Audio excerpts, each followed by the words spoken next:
Hey guys, Preacher Digger here. I'm super stoked about today.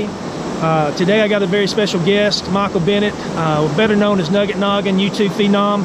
Drove all the way down from North Carolina to visit with me and to spend a week. I'm taking him out on the river today. We're going to do some lakes. We're going to be doing an old Indian spring. So I'm really excited to get a chance to sit down with Michael and ask him 10 questions and to get to know a little bit more about him and share this with you. Let's get a chance to get to know Nugget Noggin just a little bit better.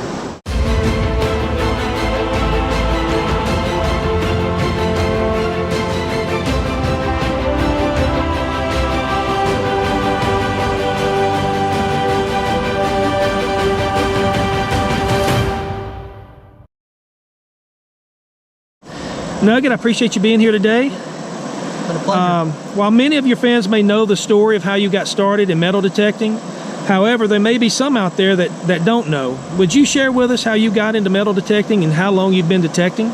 Sure. I got into metal detecting when I was 14 years old. I was inspired through the Gold Fever TV show on the Outdoor Channel, and also my grandfather helped me get into it. He always wanted to look for gold, we got him a detector for his 70th birthday, and I actually stole it from him and used it in the backyard and got hooked. And ever since then, I wanted to go out digging, and so he'd take me out and we'd go on adventures. And it was just a really awesome time. I got really close to my grandfather that way, and you know, 10 years later, here I am doing it full time. I love it. And we know that you're a big YouTube phenom, and your YouTube channel is called Nugget Noggin. How did you come up with that name, Nugget Noggin? Well, it's actually not something I came up with. My grandfather named me Nugget Noggin because I would always go over to his house and I'd be like, let's go find some gold. Let's find a gold nugget. And he'd be like, all right, you Nugget Noggin. And that's what he named me. And it kind of stuck. And when I went to make a YouTube channel in 2008, I put Nugget Noggin. And it wasn't taken, so. Well, it's a good name. It's very unique. You are now approaching 700,000 subscribers on YouTube. How has this changed your life, if it has changed your life at all? 700,000 subscribers, that's a lot of people. And I'm very thankful for all of those people to have subscribed to my channel. And I would say that it's just a big, it reminds me of how much I've impacted their lives. You know, they subscribe, they constantly watch my videos every time I upload. And I'm really thankful for it. The views have also changed my life. If it wasn't for YouTube, you know, and getting views on the videos, I wouldn't be able to keep doing what I do now. But overall, you would say you've stayed the same. Yeah, stayed true to yourself. Yeah, absolutely. Same person I was before I had YouTube, before I had any views. I like to keep it real. Now, speaking of YouTube, there may be some viewers here who may be watching this video for the very first time. What would you say to them who are just now getting into metal detecting? What would be some practical advice that you would share with them to help them to become a successful detectorist?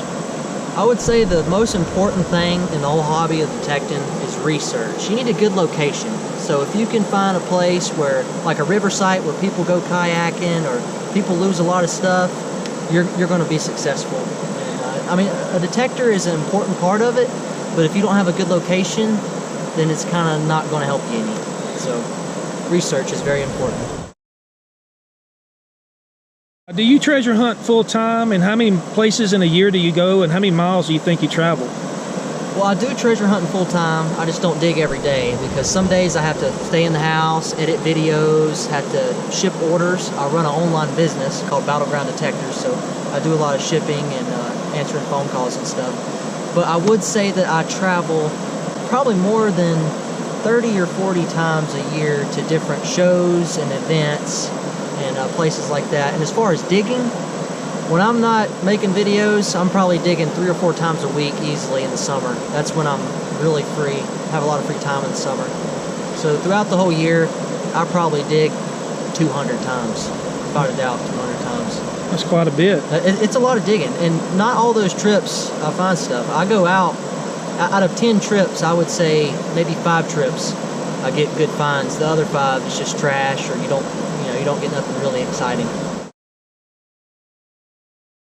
If you had only one type of detecting, what would you do? What's your favorite type of metal detecting? I would probably say it's water hunting. That and sifting the schoolhouse. Those are both of my favorite that was a good times. video you did. Yes, yeah, thank you. We've had a good day out here on the water today. Yes, we have. I found a bunch of stuff. I'm not going to tell you everything yet. It's in my kayak, but maybe in a month or so you'll see my video when I get it out. I'm a little behind. Yeah, this video will come out in a couple of weeks, and yours will be a little bit behind that. Out of all the years that you've been metal detecting, what would you consider your greatest find? I know you've got a lot of great finds. I've seen them on your videos, but what would you say is your greatest find? My greatest find? That's a very hard question. I would say, to me, it's the Confederate belt buckle I found when I was 16 years old, a CS tongue. And I found it at an old house site in North Carolina. That would be a great find. Yeah, I've never found another one since, so they're kind of rare. Now, I know you go out and travel a lot, and you go out these places all by yourself a lot of times, and they're kind of remote. Could you tell us what would be maybe the most scariest time that you've ever been out metal detecting? Let me think. I have a lot of adventures, so I'm gonna have to think back. I don't have nothing like dangerous to where I thought I was gonna get hurt or killed or anything, but I've encountered, like, I've been out in the woods and came across people, you know, doing drugs and stuff, and not only that, sometimes I get out the river at night, really late, and one time I was coming out, and I parked in this parking lot. It's like a park. When I was coming out, there were some people just fighting and arguing and screaming right near my truck, and I thought something was going to break out. You know, you never know what's going to happen nowadays. You just always have to be alert of your surroundings, especially when you're out in the river like this. You'll be down there if you're, your face mask on, and you don't realize kayakers could be coming right above you and hit you, and that's dangerous too. But I guess I've been blessed to not have any, no bad situations or anything out in the woods. We know we all have to be careful out there. Yes. Because you never know what could be out there lurking in the woods, a black bear or some other snakes, murderer or whatever. Yeah. Not every day is going to be a great day. We don't always find things all the time. Mm-hmm. Could you tell us maybe what would be your greatest day in detecting? My greatest day, there went a kayaker. I don't know if y'all seen that. My greatest day in detecting. See, that could be many different hunts because I've had a lot of good adventures over the years. Let's think. I can't say it's my schoolhouse because I wasn't really detecting in that hunt. I was more sifting. Probably, to me, the day, You sure it's not today on the river? Well, it could with be Preacher today. Digger? It could be today. Today I found a lot of stuff. I found a bunch of cell phones today, sunglasses. 2 rings. 2 rings, 3 knives. I found a $10 bill just floating in the water over there.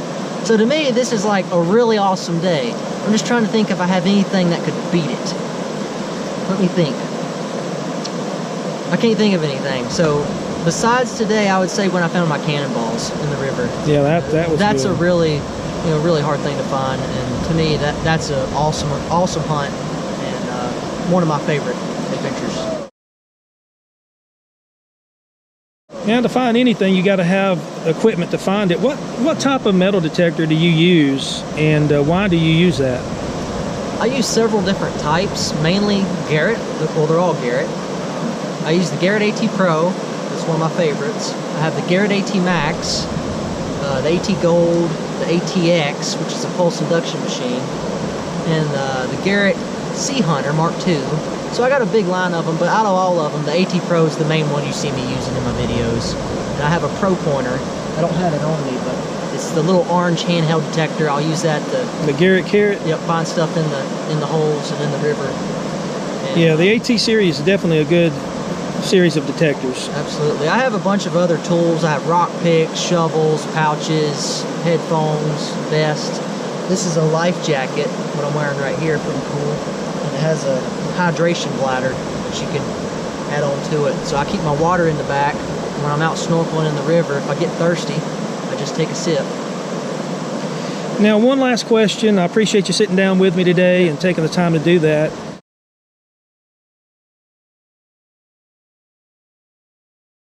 For those that are just getting started in YouTube, like myself and my channel, what would be some advice on how to build their channel to get more views and get more subscribers? What would you share with us? I would say the biggest thing is be who you are. Don't try to be someone you're not or try to act like someone else. Just be yourself and post as much as you can. I mean, I get busy a lot traveling. I can't post videos every week like I'd like to.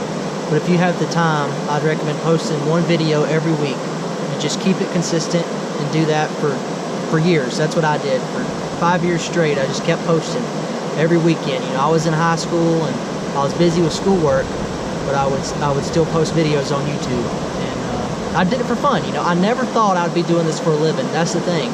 I started out and I wanted people to see what I was finding, so I'd make YouTube videos, put them up on the internet, and now I'm doing it for a living. So you just never know. You have to keep trying. Well, you got a good channel. You put out a lot of good quality videos out there, and I, for one, really enjoy watching them, and I know so many others that are watching this video do too. Again, I want to thank you today, Nugget, for sitting down with me and answer these questions. But how about enough of this interview? How about we go out and do some more treasure hunting? I say you're right. Let's go find some more relics. I really appreciate y'all taking the time to listen to me ramble on, and thanks, Michael, for having me. Tell us, before we go, tell us your website and how people can find out more information about you. Yes, the website that I sell metal detectors on is called Battleground-Detectors.com. And then my YouTube channel, as y'all know, is Nugget Noggin. So just go on YouTube, type in Nugget Noggin, you should find me.